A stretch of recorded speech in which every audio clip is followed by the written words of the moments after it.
Radio Infinita, con el auspicio de BCI Corporate and Investment Banking, banqueros comprometidos con tu negocio desde 1937, presentan Mirada Financiera. La periodista Paulina Yarur analiza los principales hechos que mueven a los mercados financieros de Chile y el mundo. ¿Cómo están? Bienvenidos. Comienza esta hora Mirada Financiera aquí en Radio Infinita en este lunes 4 de julio. Hoy muy bien acompañada de dos caballeros de la Universidad San Sebastián. El primero de ellos ustedes ya lo conocen, es panelista de los días lunes, Javier Latorre, economista de la Universidad San Sebastián. Y también está el rector de la Universidad San Sebastián, Hugo Lavado, invitado estelar en el día de hoy. ¿Cómo estás?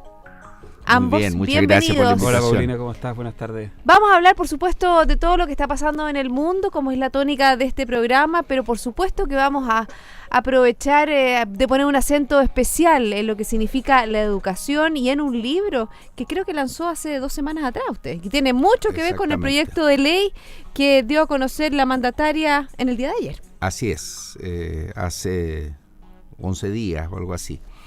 Hicimos el lanzamiento de un libro que es sobre políticas para el desarrollo universitario, que se basa en la idea que hay que contribuir con evidencias y con principios, que es lo que uno quiere hacer, en una discusión que ha estado marcada en cierta medida por la falta de visión respecto a la realidad o los antecedentes que existen. La semana pasada hice lo mismo en Valdivia, por lo tanto ha empezado a tener cierta difusión y uno espera que contribuya al debate que se ha dado a raíz de la presentación del proyecto de reforma de la educación superior. Bueno, para que la gente sepa, nosotros habíamos fijado la entrevista, no es que lo habíamos fijado fuimos ya, pitonizos, la verdad que fuimos Paulina, bastante pitonizos porque hace tiempo que queríamos tener a Hugo Lavado en nuestro programa, también como ex ministro de Economía, a preguntarle sobre el desarrollo económico de nuestro país, que es muy importante, qué pasa en nuestro país, qué pasa, cómo podemos hacer que este círculo vicioso se transforme en virtuoso. Ya sabemos que es un poco difícil, pero bueno, vamos a conversar de eso y mucho más. Pero antes, lo que están esperando nuestros auditores, ¿cómo han estado las bolsas a nivel global? Partimos con el Asia. La verdad que hoy día una jornada bastante mixta. Sabemos que Estados Unidos está cerrado por el 4 de julio y nos vamos a Asia. El Nikkei avanzó un 0,60, Hang Seng arriba un 1,27, Shanghái también aumenta un 1,60%. En Europa las plazas a la baja en el día de hoy. El FTSE 100 de Londres decreciendo un 0,72, el CAC 40 de París también un 0,91, DAX alemán un 0,69, IBEX 35 de España también a la baja un 0,16%. A nivel local está creciendo el IPSA, pero casi plano, un 0,08, y el IRSPA también aumenta un 0,05. Una alza importante tuvo en la Bolsa de Metales de Londres el precio del cobre, 2,85, $2.23. Y el tipo de cambio, ¿qué pasó? Cayó de una manera bien importante en el día de hoy. Terminó la sesión en 657,7, 3,8 pesos menos que el cierre del viernes pasado. Recuerde que nos puede escuchar online en www.infinita.cl y también nos puede hacer sus preguntas a través de nuestro WhatsApp 569-6511-9985. Yo creo que es interesante dar una mirada primero por lo que está pasando con el dólar, Javier, que también nos impacta a nosotros. Tan bajo ha estado el dólar. A ver, mira, cuando la semana pasada yo miraba, me tocaba este lunes, después de que ya el lunes pasado fue feriado, miraba y dije, 18 pesos cayó el dólar la semana pasada, otro tanto hoy, y esto tiene que ver con una frase que nosotros hemos acuñado acá: cuando las malas noticias se convierten en buenas noticias. De alguna manera esta baja está asociada a una lectura que está haciendo el mercado respecto de el momentum en que la Reserva Federal podría volver a hacer una nueva alza en su tasa de interés.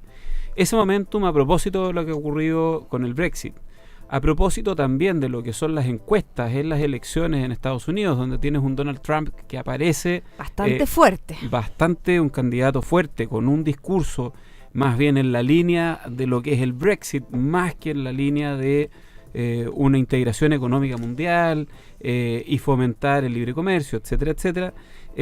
Empiezan a configurar un escenario donde los efectos relacionados sobre todo con lo que ya ha ocurrido y lo que pueda pasar es que la Reserva Federal dilataría en algo más el momento en el que haga esta alza, y eso ha llevado a una recuperación en el precio de los commodities y a su vez ha tenido un efecto en una mayor apreciación de la moneda nuestra. Situación contraria a lo que está ocurriendo en otras monedas, como por ejemplo el real brasilero o lo que está pasando con el peso mexicano. Pero nosotros hemos visto en estos últimos 10 días una disminución importante que va a seguir aparejada con una alta volatilidad. Nosotros lo habíamos señalado, Sí, es verdad. y la verdad que hoy día estamos en valores que muy probablemente van a recuperar terreno en corto plazo también. Hugo, ¿le preocupa a usted cómo nos puede pegar a nosotros este Brexit, dadas las condiciones que tiene nuestra economía, dado un crecimiento bastante estancado? Estamos a puertas, ¿no es cierto?, de un IMASEC en el día de mañana y que se viene bastante malito.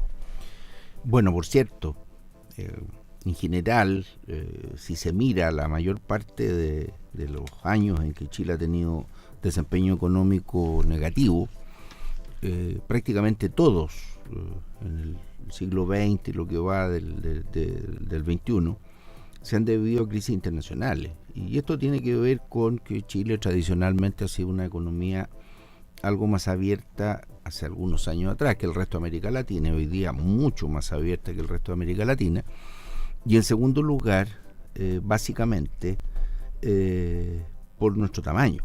Los países más pequeños, frente a cambios menores a veces en países desarrollados, nosotros nos impacta mucho.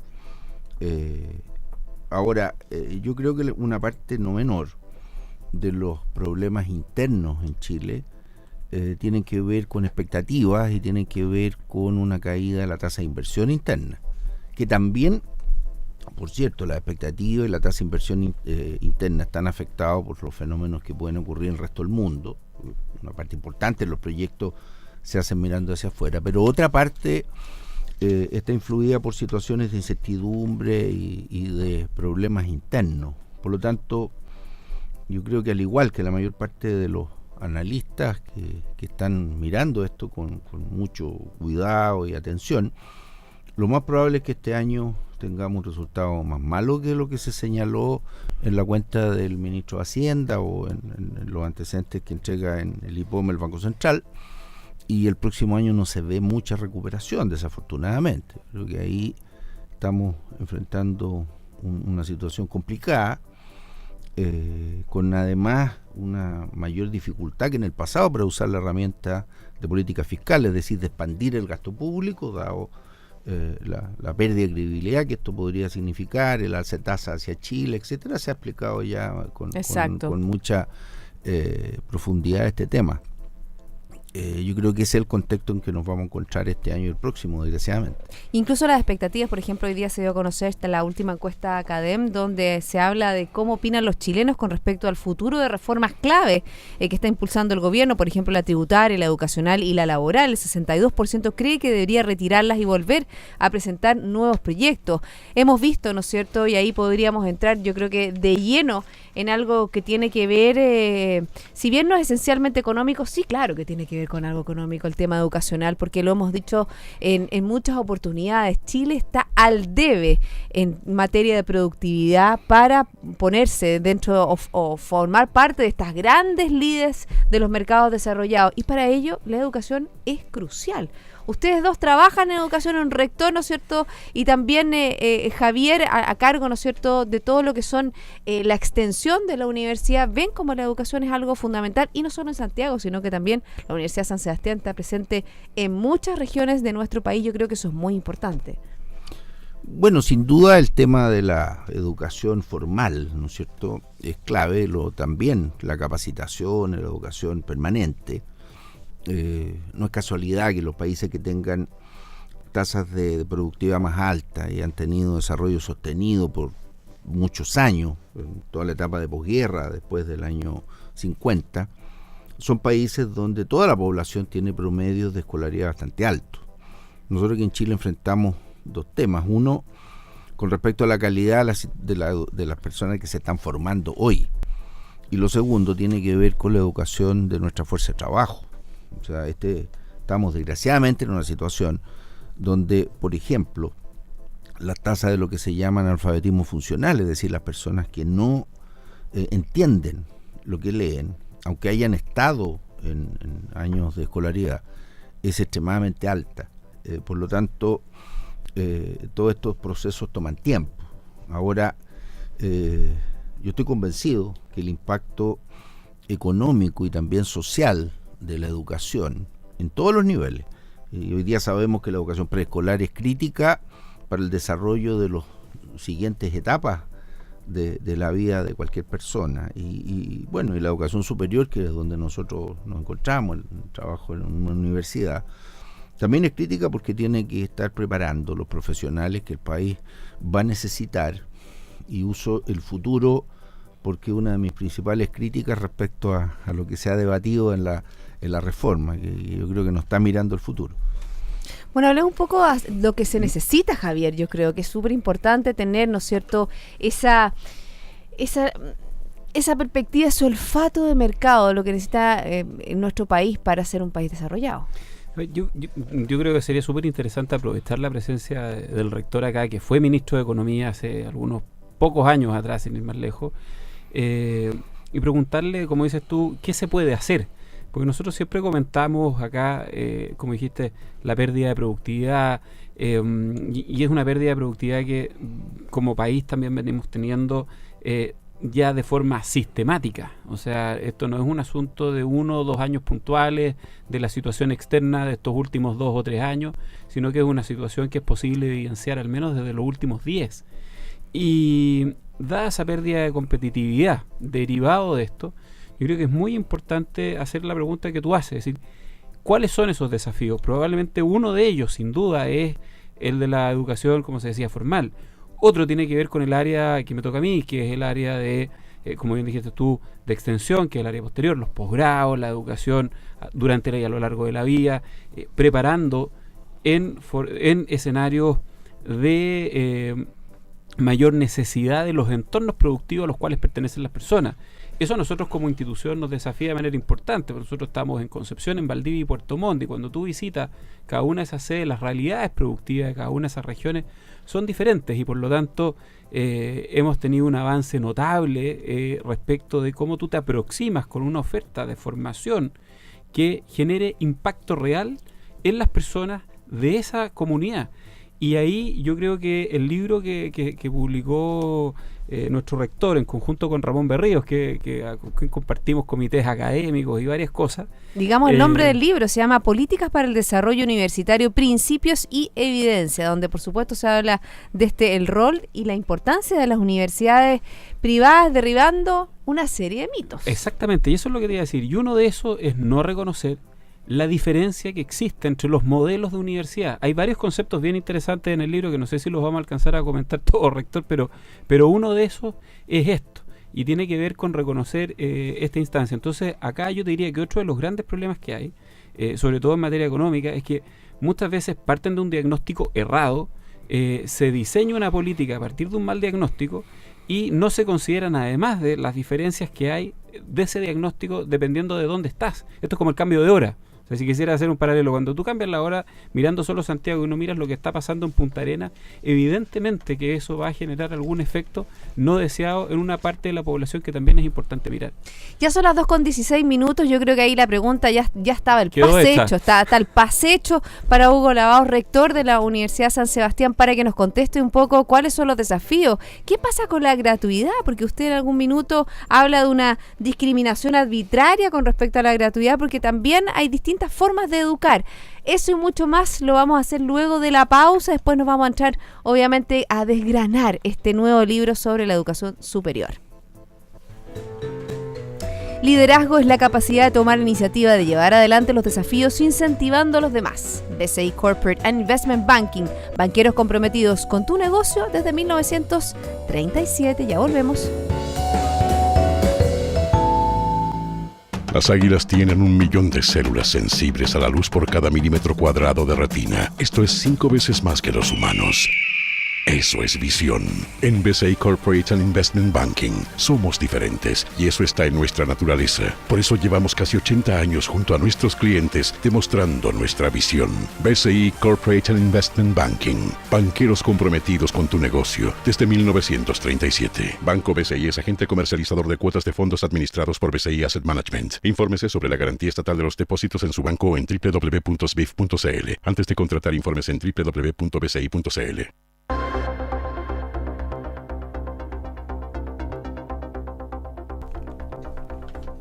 Ya estamos de vuelta, son las 2:18. Seguimos aquí en Mirada Financiera conversando con Hugo Lavado, rector de la Universidad San Sebastián, y mi panelista de los días lunes, Javier Latorre, ya de la casa, también economista de la Universidad San Sebastián.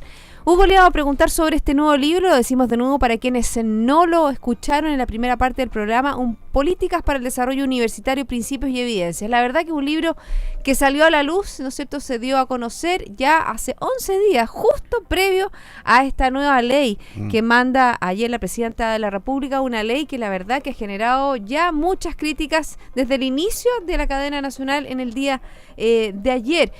Y hay un capítulo que yo creo que va de lleno a la discusión. El capítulo 8 de este libro habla gratuidad, puede ser inequitativa. Hablemos de ese término. A ver, desde hace ya algún tiempo hemos estado sosteniendo que si uno pone acento desde el punto de vista de la equidad distributiva, es decir, que en este país el Estado debe apoyar prioritariamente a quienes tienen más dificultades, se ha dado en llamar a los más vulnerables, que la gratuidad a nivel de la universidad o toda la educación superior sea gratis para todos y que todos las personas, independientemente de su nivel socioeconómico, estudien sin pagar, resulta, y para muchos puede ser paradójico decirlo, pero resulta contrario a la equidad. ¿Por qué? Resulta que el 20% de mayores ingresos en nuestro país, prácticamente todos los jóvenes de ese nivel están en la educación superior. Hoy día están financiándolo. Uno tiene que reconocer que muchos con serias dificultades, pero forman parte de un contingente muy importante de estudiantes de la universidad. O sea, se dice en nuestro lenguaje más técnico, quizás que están sobre representados. Es decir, el 20% de la población de mayor ingreso debe representar 40 o 50% del total de estudiantes universitarios.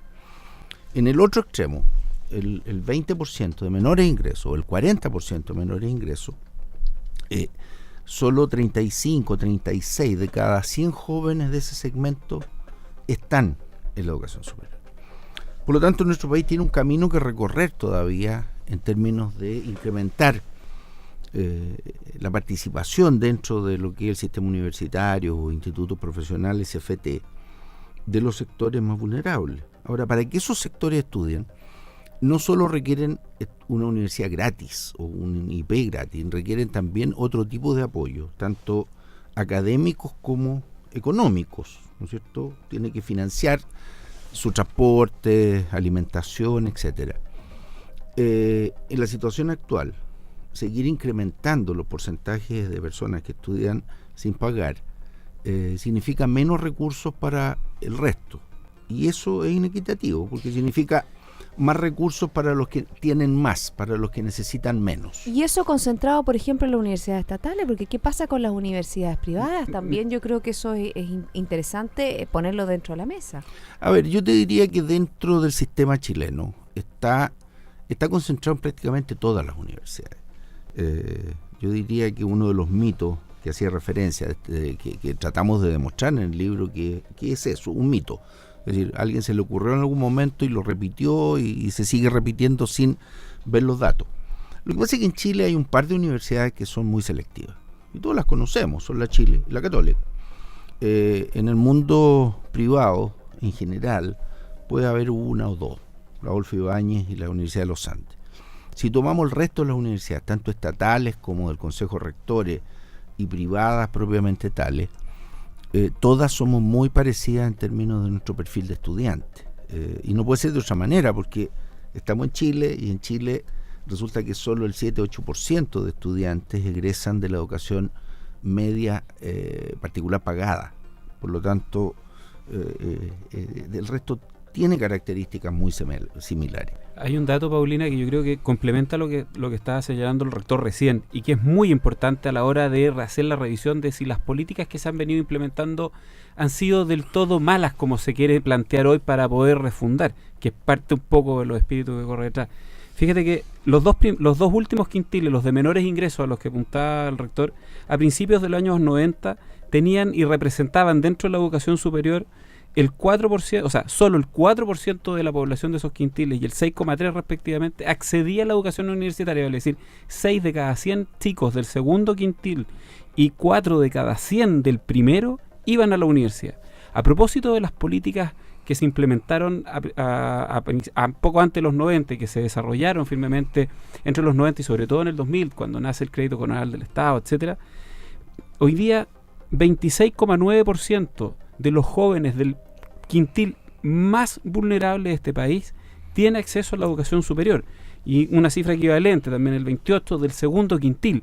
Por lo tanto, estamos hablando de un avance a nivel de cobertura que tiene un efecto en la calidad de vida de esos niños y de esos chicos, porque ya no son tan niños, muy importante. O sea, son chicos que cuando egresan, muchas veces en un porcentaje muy alto, tienen ingresos familiares superiores a los que declaran en el momento de ingresar a la educación superior, que es una cosa que a nosotros nos toca evidenciar en Santiago, en Concepción, en Valdivia y en Puerto Montt. Por lo tanto, yo diría que acá una de las virtudes que tiene el libro es precisamente esa, que te aporta una serie de evidencias de cuáles son los resultados de lo que se ha hecho para demostrar que mucho de lo que se está proponiendo hoy no es necesariamente el camino correcto para llevar al país en una senda de crecimiento y productividad, que es de lo que hablamos todos los días lunes. Bueno, usted en el libro toca algo bien interesante que tiene que ver con la calidad del proceso formativo a nivel de pregrado. Yo creo que es algo crucial, que muchas veces las leyes que se están proponiendo no toman eso como base esencial o como hoja de ruta.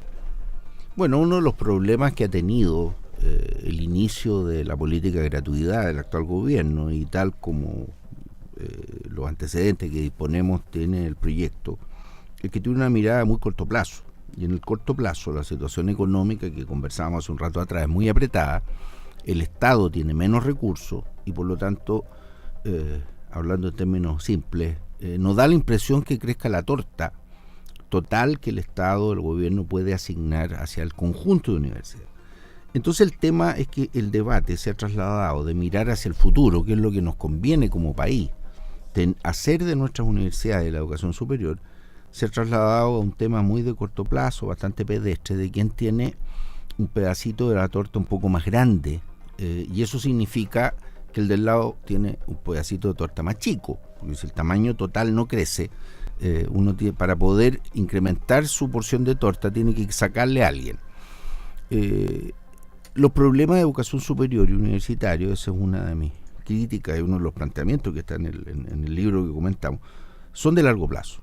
Siempre he planteado un joven, una mujer que entra a la universidad el año 2017, es decir, el próximo año, no va a empezar a trabajar antes del 2021, 2022. Y va desde ese momento hacia adelante a desempeñarse hasta el 2060. Por lo tanto, si miramos los problemas hoy, totalmente distinto no al vamos 2060. a mirarlos en el futuro. Tenemos que ser muy prudentes en ese sentido. Hay detrás de muchas de las discusiones que hay sobre educación superior una idea bastante fantástica, y es que es posible planificar el futuro, conocer cuáles son las necesidades de profesionales en el futuro. Y basta con señalar un ejemplo que ustedes lo han tocado muchas veces, que es la situación de la minería, ¿no es cierto? Hoy día hay muchachos que están terminando ingeniería de mina. Hasta hace 3 años atrás era la carrera, era un boom. Sí. Resulta que los que están saliendo hoy día se encuentran con un mercado de trabajo en minería bastante deprimido, porque ellos entraron con la idea de que iba a seguir el boom por tantos años. Hoy día están entrando menos jóvenes a estudiar ingeniería de minas, geología, etcétera, porque tienen un mercado hoy día deprimido. Pero nadie sabe, yo ahí desafío a alguien que me diga qué va a pasar en 7 o 10 años más con la minería chilena, si no sabemos lo que viene el próximo año. Entonces ahí hay 2 elementos que yo diría que son negativo. Uno, un exceso de visión de corto plazo, y segundo, una idea que es posible planificar, hacer un ejercicio cuantitativo acerca de lo que va a pasar en 5, 7 o 10 años más, cuando en realidad el cambio tecnológico, que es tan fuerte, no lo sabemos qué va a pasar el próximo año. Ahora, una última cosa, Paulina, que tiene que ver con el tema de la productividad, que es otro de los problemas que hoy día te enfrentamos. La productividad requiere nuevo conocimiento, requiere aplicación también de nuevo conocimiento, y ojo, en mi opinión, tendemos a exagerar mucho la nota en lo que uno podría llamar los sectores donde opera la manufactura, es decir, procesamiento de agricultura, minería, procesos industriales, etcétera. En realidad, la mayor parte de los problemas de productividad que nosotros enfrentamos los tenemos en el sector servicio, 60%, y creciendo, de la fuerza de trabajo de Chile, de las ocupaciones en Chile, están en servicio. Si uno mira las cifras, por ejemplo, de los que se han trasladado de empleo remunerado a trabajo por cuenta propia, ¿dónde están? Casi todos en comercio. O sea, que es lejos el sector que en Chile emplea más. Y ahí es donde tenemos serios problemas. Y en esos sectores, a veces cambios pequeños significan una enorme diferencia. Pero estamos todos pensando que lo que importa son las tecnologías duras, la ingeniería, cómo cambia, ¿no es cierto?, el proceso industrial. Y me imagino que eso ustedes lo ven, por ejemplo, Javier, en las regiones. Ustedes están con fuerte en la zona sur del país, que está desarrollando, o, como decía Hugo, no una minería, sino que está haciendo una biotecnología, está hablando de otros procesos. A lo mejor el minuto en que Chile comienza a exportar la tecnología, por ejemplo, relativa al uso de los productos naturales, porque nosotros tenemos un know-how que no le hemos podido sacar el jugo. Bueno, sí, efectivamente, yo diría que en regiones por ahí pasa el desafío. Es un desafío que tenemos todas las universidades de avanzar en investigación aplicada. La Universidad de San Sebastián viene desde hace un buen tiempo haciendo un esfuerzo importante en materia de investigación, pero yo creo que todavía nos falta. Y en el proceso de la discusión de esta reforma, yo creo que también no lo alcanzamos a conversar al no reconocer los distintos tipos y los distintos modelos de universidades que existen y por qué se genera eso. De alguna manera también genera una suerte de principio un poco equivocado respecto de cuál es la realidad de la que hay que hacerse cargo en un país como el que tenemos hoy también. O sea, nos encontramos con puntos de partida que están mucho más atrás que una investigación de avanzada y de punta que pueda ser muy masiva. Estamos ya finalizando el programa. Quiero me gustaría una sola eso cosa para señalar como de final del argumento. Primero, yo aquí de verdad no estoy haciendo como una especie de vocería de una universidad privada. Estoy tratando de plantear en forma seria qué sería lo mejor para nuestro sistema en el futuro. Cada uno tiene su perspectiva, su óptica, es lo que conoce, ¿no es cierto? Hay un tema que quería señalar. En Chile las universidades hacen la mayor parte de la investigación, lejos, y la investigación básica, científica, debe ser el 80%. Sin embargo, pasan dos cosas. Primero, toda la discusión que se ha llevado adelante sobre la gratuidad y lo que aparentemente viene en el proyecto significa disminución de recursos a las universidades. Con menos recursos, una de las cosas que hay que dejar de hacer es investigación de punta, porque es muy cara. Segundo, se está discutiendo en otra parte un proyecto de ley respecto a la creación del Ministerio de Ciencia y Tecnología, que no tiene sentido alguno sacarlo del contexto de una mirada sobre las universidades. Si bien el proyecto dice educación superior, pero en realidad está hablando de las mismas instituciones que participan tanto en la formación de profesionales como en la investigación. Entonces, creo que estamos mal desde el punto de partida tanto institucional, en términos de investigación, de innovación, de creación de conocimiento, como en términos del debate actual de los recursos. Los recursos del Estado son muy limitados. Eso lo sabemos desde siempre. Exacto. Por lo demás, perderíamos nuestra profesión si no fuera así, ¿no es cierto? La economía se define así. Pero además de ser limitados, en este momento son muy limitados. Por lo tanto, hay que tener especial prudencia respecto a dónde se va a recortar. Yo creo que se está cometiendo un error con el afán, ¿no es cierto?, de aumentar la gratuidad, recortar los recursos para otras cosas las universidades. Ahora, es muy políticamente incorrecto defender lo que yo estoy diciendo, porque para el grueso de la población, que le digan que la educación superior, la universidad van a ser gratis, es estupendo. Pero este es uno de los casos donde una visión de más largo plazo del país debiera imponerse. Es malo para la calidad del sistema y es malo para la equidad dentro del país que incluso las personas que pueden pagar no financien la educación superior.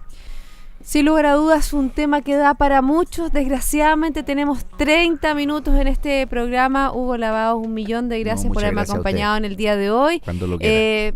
Javier, 1.000.000 de gracias. Nos reencontramos, por supuesto, el próximo lunes. Y a todos ustedes, la invitación es a continuar en Radio Infinita.